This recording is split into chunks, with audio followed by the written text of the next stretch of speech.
Es una opinión casi unánime en el derecho de que en el siglo XXI estamos viviendo la etapa de constitucionalización del derecho, lo cual obliga, si se quiere, a las diversas especialidades, desde el tema del arbitraje hasta el ámbito penal, pasando por lo administrativo, por lo laboral, por lo civil, por familia, a tener una mayor formación en el ámbito constitucional, para que luego, al analizar el caso en particular, no se haga divorciado de la Constitución, sino que el día de hoy todas las disciplinas del derecho tienen un sustrato común, que es el derecho constitucional. Esto a su vez genera al constitucionalista, al especializado en derecho constitucional, a tener un conocimiento mucho más profundo, a que lo que generalmente se ha venido a identificar, que es el conocer el texto constitucional, entender que el derecho constitucional es mucho más profundo. Cierto, una parte es conocer el texto constitucional, pero cuando se quiere dar una interpretación, cuando se encuentran algunas suertes de antinomias, cuando se dan algunas desinteligencias, digamos, al momento de hacer una interpretación constitucional, no basta solamente reducirse al texto, sino que ahí es donde se nota toda la profundidad que tiene la formación constitucional. Una formación que está formada, si se quiere, por 3 capas, y es a lo que vamos a dedicar los próximos minutos. Soy Guido Aguilar Grados y quiero darle la bienvenida a una nueva entrega de Tribuna Constitucional, el derecho constitucional. Bienvenidos.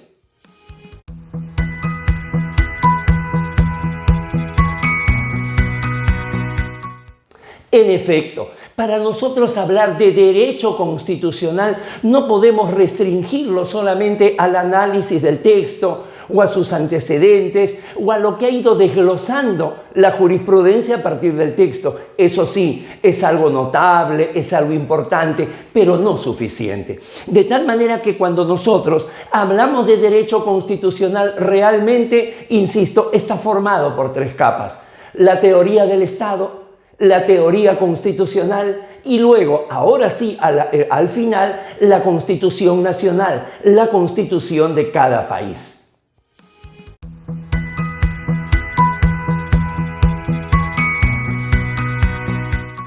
Cuando nosotros señalamos la teoría del Estado, es analizar esto desde su raíz más profunda, desde los orígenes. Cuando nosotros mencionamos al Estado, debemos de hacer desde las primeras formas estatales, inclusive ir hacia las culturas orientales que fueron, en medio de sociedades esclavistas, las primeras formas de Estado. Solamente así vamos a poder llegar a Occidente con la cultura grecorromana, que a pesar que se les menciona casi juntas porque se dan una a continuación de la otra, van a ser de un modelo de Estado totalmente político. Una cosa eran las ciudades-estado que se daban en Grecia, encabezadas por Atenas y Esparta, y otra cosa va a ser el desarrollo romano a través de su monarquía, a través de su república y finalmente en el imperio.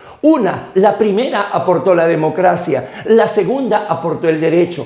Pero todo esto se tiene que ir estudiando para poder entender cómo es que hemos llegado al modelo de Estado actual. Y cómo no, cuando hablamos de sus elementos, además de la población y el poder que tiene una importancia capital, el territorio. Ese territorio que ha provocado casi el 100% de las guerras que se han dado a lo largo de toda la humanidad. Recién entendiendo el Estado, ya podemos nosotros ir a analizar desde el Estado legal de derecho al Estado constitucional de derecho, y a partir de ahí cómo se han dado sus formas de gobierno, muchas veces en puridad y otras veces en mixtura. El día de hoy es casi imposible encontrar una forma de gobierno puro. Y toda esta teoría del Estado acompañado de una gran solvencia, de un gran conocimiento de la historia, tanto social, política como económica del mundo.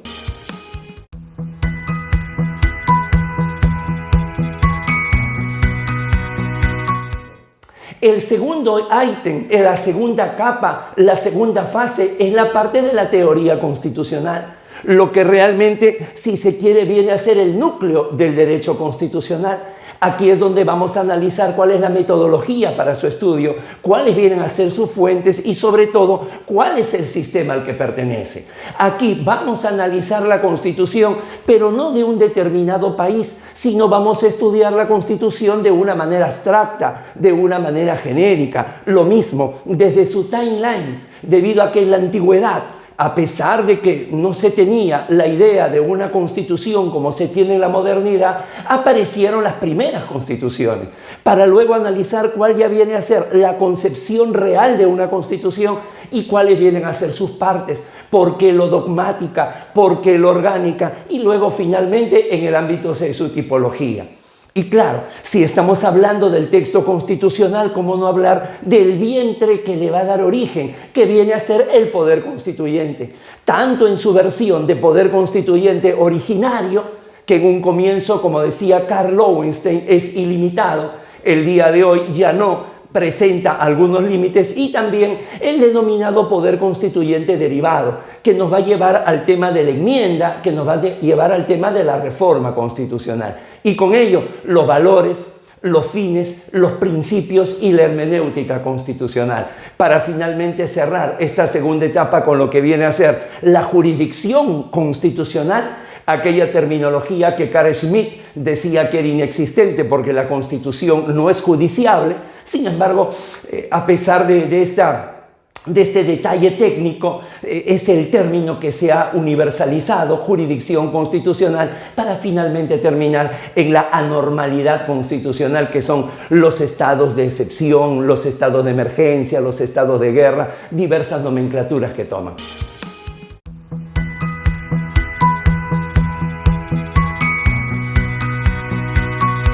Y ahora sí, ya en la tercera etapa, la tercera capa es la aplicación de estos dos primeros puntos que hemos visto, que es el análisis de la Constitución Nacional. Una Constitución Nacional que en toda Latinoamérica siempre va a tener una cuota, o de la Carta Magna de Juan Sin Tierra, que como hemos dicho en programas anteriores, viene a ser una suerte de Navidad del constitucionalismo, o de la Constitución norteamericana para el tema del balancing, y por último, de la Declaración de los Derechos del Hombre y del Ciudadano del 26 de agosto de 1789, que es el denominador común a las 10 constituciones que ha tenido Francia. Y a partir de allí ya cada uno de nuestros países ha diseñado, a veces con diversa nomenclatura, con diversas políticas, con diverso ámbito en lo económico, pero que finalmente, más allá de todo, encuentran un denominador común. Un capítulo dedicado a la persona, un capítulo dedicado a la sociedad,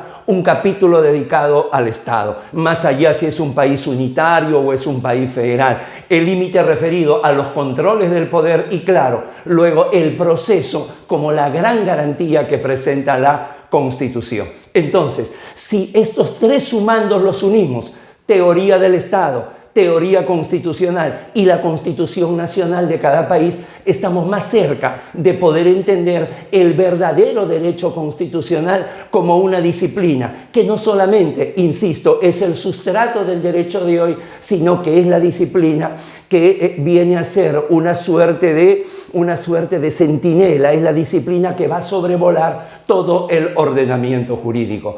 Aguardo les pueda ser de utilidad. No olvide suscribirse, no olvide difundir, y ya sabe, la profundización de estos temas los encuentran en los cursos de especialización y preparación que brinda EGACAL Escuela de Derecho. Han sido muy amables, muchísimas gracias. Permiso.